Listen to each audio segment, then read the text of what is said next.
যারা আন্দোলন করছেন তাদের সবার প্রতি আহ্বান জানাবো যে সবাই যেন ধৈর্যের পরিচয় দেয় এবং বিচার বিভাগীয় পর্যবেক্ষণ রয়েছে সেটির জন্য অপেক্ষা করে এবং শিক্ষা প্রতিষ্ঠানের স্বাভাবিক পরিবেশটি যেন ফিরিয়ে নিয়ে আসে। আমরা ক্লাস করব, আমরা পরীক্ষায় ফিরবো, আমরা লাইব্রেরিতে সময় দেবো, আবাসিক হলগুলোতে শিক্ষার পরিবেশ অক্ষুণ্ণ রাখবো, আগামী দিনে স্মার্ট সিটিজেন হওয়া তৈরি করব। সরকার একটি পরিপত্র জারি করেছিল এবং সেই পরিপত্রের আলোকেই পরবর্তীতে বাংলাদেশে বিসিএস সহ আমাদের প্রথম এবং দ্বিতীয় শ্রেণী 9 থেকে 13তম গ্রেডে সেই প্রক্রিয়ায় 4টি নিয়োগ পরীক্ষা অনুষ্ঠিত হয়েছে। পরবর্তীতে হাইকোর্ট বিভাগে একটি মামলার পরিপ্রেক্ষিতে আপনারা জানেন যে হাইকোর্ট বিভাগ একটি রায় দিয়েছে এবং তারপরে আপনারা জানেন যে সরকার পক্ষের আইনজীবীরাই কিন্তু সেটির বিরুদ্ধে আপিল করেছে এবং সরকার পক্ষের আইনজীবীরাই কিন্তু নির্বাহী বিভাগের পরিপত্রের পক্ষে কথা বলেছে এবং এটির যৌক্তিক সুরাহার জন্য আমাদের আইনজীবীরা তাদের মতামত আদালতে তুলে ধরেছে এবং সেটির পরিপ্রেক্ষিতে আমাদের বিচার বিভাগ তাদের নিজস্ব কিছু মতামত দিয়েছে। আমরা মনে করি যে এই আজকে গত কয়েকদিন ধরে যে পরিস্থিতিটি তৈরি হলো, শিক্ষার্থীরা বিশেষ করে সাধারণ শিক্ষার্থীরা অবশ্যই আমরা মনে করি যে তারা ধৈর্যের পরিচয় দিয়েছে, কিন্তু যারা বিশেষ করে যে প্রবণতাটি রয়েছে সাধারণ শিক্ষার্থীদের আবেগ অনুভূতিকে ব্যবহার করার সে জায়গায় বাংলাদেশ ছাত্রলীগের কিছু প্রশ্ন রয়েছে, যেটি আইনগত প্রক্রিয়াতেই সমাধানের দিকে যাচ্ছিল। বিচার বিভাগের স্বাধীনতা এবং আমাদের রাষ্ট্রের যে 3টি পৃথক অঙ্গ তার প্রতি স্বাতন্ত্রীকরণের প্রতি আমাদের বাংলাদেশের নাগরিকদের সুনাগরিকদের যে সম্মান রয়েছে সেটিকে প্রশ্নবিদ্ধ করে এমন কোনো কর্মকাণ্ডে কারো যাওয়াকে আমরা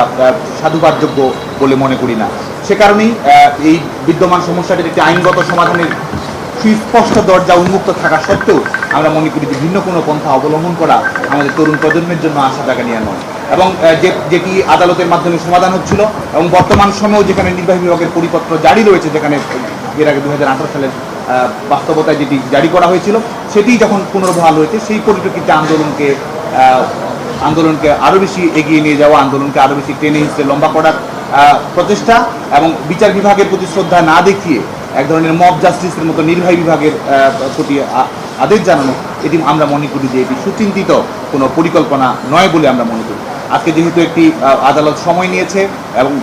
এবং বিবদমান সময়ে কোনো ধরনের কোটা না থাকার কথা আদালত বলেছে, সেই সময় সাধারণ শিক্ষার্থীদেরকে আমরা আহ্বান জানাবো এবং সাধারণ শিক্ষার্থীরা সেই রায়ের পরিপ্রেক্ষিতে গতকালকের স্ট্যাটাস স্কোর পরেই কিন্তু আমরা দেখেছি সাধারণ শিক্ষার্থীরা কিন্তু শিক্ষা প্রতিষ্ঠানে ফিরে এসেছে, আবাসিক হলগুলোতে ফিরে এসেছে এবং তারা আমাদের সঙ্গে আলাপনে, সাংবাদিকদের সঙ্গে আলাপনে তারা কিন্তু বলেছে তারা এই রায়ে সন্তোষ প্রকাশ করেছে এবং সরকারের প্রতি তাদের আস্থা রয়েছে যে সরকার একটি যৌক্তিক, অন্তর্ভুক্তিমূলক, দূরদর্শী, টেকসই এবং যুগোপযোগী সমাধান তারা তৈরি করবে। কিন্তু আমরা লক্ষ্য করি যে এটিকে প্রলম্বিত করার একটি প্রচেষ্টা, এক ধরনের পলিটিক্যাল অ্যাটেনশন সিকারদের মধ্যে সেই প্রবণতা আমরা দেখতে পাচ্ছি। প্রিয় বন্ধুগণ, আমরা মনে করি যে প্রশাসনিক নিয়োগ প্রক্রিয়ার বিষয়টি এটি শুধুমাত্র বিচ্ছিন্ন কোনো আন্দোলনের মধ্য দিয়ে এটি শুরু হওয়া সুচিন্তিত নয় বলে আমরা মনে করি, যেটির জন্য আমরা মনে করি যে একটি কনস্ট্রাকটিভ পলিসি অ্যাডভোকেসির মাধ্যমে যেটি সমাধান করা সম্ভব সেটি মব জাস্টিসের মাধ্যমে সমাধান করা সুসংহত নয় বলে মনে করি। এবং বাংলাদেশ যেখানে আমরা অন্তর্ভুক্তিমূলক সমাজ ব্যবস্থা চাই, যেখানে আমাদের সাংবিধানিক দায়বদ্ধতা রয়েছে, অনগ্রসর জনগোষ্ঠীর প্রতি আমাদের দায়বদ্ধতা রয়েছে, নারীদের সরকারি চাকরিতে অংশগ্রহণের হার নিয়ে একটি জেন্ডার সমতার জন্য আমাদের যে লক্ষ্যগুলো রয়েছে বাংলাদেশে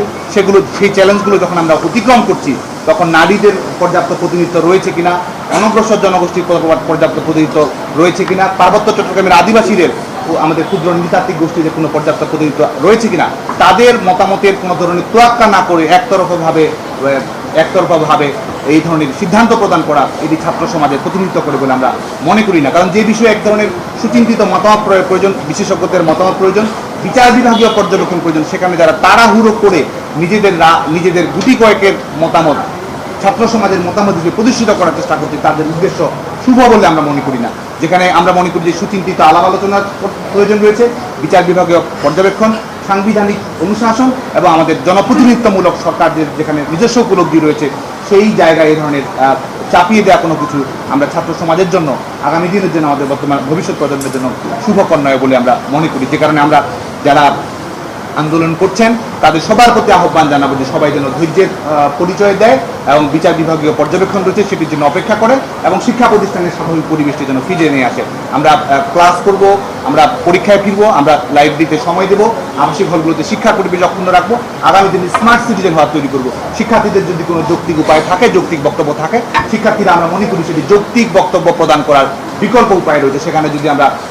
দিনের পর দিন যদি আমরা অবরোধ তৈরি করি, দিনের পর দিন যদি আমরা ব্লকেট তৈরি করি গোটা ঢাকা শহরকে যদি আমরা নাগরিকদের জন্য দুর্বিষহ যন্ত্রণার কারণ বয়ে নিয়ে আসি এবং যেখানে আমরা শিক্ষা প্রতিষ্ঠানের অভ্যন্তরেই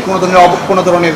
যানজট তৈরি না করে দুর্বিষহ জীবন যন্ত্রণা না করে বিকল্প উপায়ে যেখানে আমরা সমাবেশ করতে পারি, শান্তিপূর্ণ উপায়ে আমাদের মেসেজ জানাতে পারি, সেই জায়গায় এই ধরনের কৃত্রিম সংকট তৈরি করা দায়িত্বশীলতার পরিচয় নয় বলে আমরা মনে করি। গত কয়েকদিন ধরে ঢাকা শহরের নাগরিকেরা দুর্বিষহ যন্ত্রণার মধ্যে দিয়ে যাচ্ছে। আমাদের অনেকে বয়স্ক রোগীরা চিকিৎসার জন্য বঙ্গবন্ধু মেডিকেল বিশ্ববিদ্যালয়ে আসছে, ঢাকা মেডিকেল কলেজের জন্য, বারডেমের জন্য উদ্দেশ্য করতে ঘন্টার পর ঘন্টা তাদের অতিক্রম করতে হচ্ছে। সরকারি বেসরকারি যারা চাকরি করে তারা সেখানে নির্ধারিত সময় অফিসে যেতে পারছে না,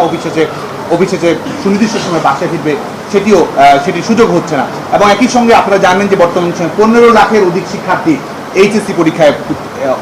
পরীক্ষা দিচ্ছে। এই এইচএসসি পরীক্ষার্থীরা নির্ধারিত সময়ে পরীক্ষা কেন্দ্রে যেতে পারবে কিনা, পরীক্ষা শেষে নির্ধারিত সময়ে সঠিক সময় ফিরে আসতে পারবে কিনা, সেই নিয়ে এক ধরনের শঙ্কার মধ্যে তারা কিন্তু যাচ্ছে। এর বাইরে অপ্রয়োজনীয়ভাবে উদ্দেশ্য প্রণোদিতভাবে রেলে ব্লকেট দেওয়া এবং যেখানে আমরা দেখছি যে সবাই যেখানে দায়িত্বশীলতার পরিচয় দিচ্ছে। এটি এমন একটি আন্দোলন যে আন্দোলনের কোনো প্রতিপক্ষ নেই, যেখানে বিচার বিভাগ রায় দিয়েছে, যেখানে নির্বাহী বিভাগ যে সরকারি পরিপক্ষের পক্ষে আদালতে লড়াই করছে এবং যেখানে আমরা ধারাবাহিকভাবে আমাদের শেখ হাসিনার নেতৃত্বাধীন আওয়ামী লীগ সরকার, তরুণ প্রজন্মের স্বপ্নের সরকার যেটি বলছে যে দাবির প্রেক্ষিতে সরকার আন্তরিক, সেই বিষয়ে আমরা মনে করি যে আন্দোলনকে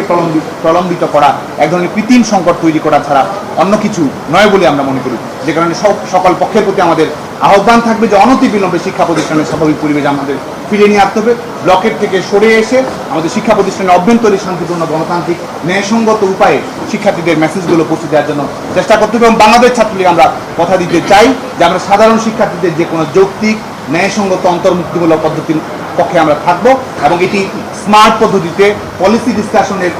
মাধ্যমে, আধুনিক ছাত্র রাজনীতির মাধ্যমে, সংশ্লিষ্ট সকল পক্ষের সঙ্গে আলাপ আলোচনার মাধ্যমে, প্রয়োজনে বিচার বিভাগের কাছে আমাদের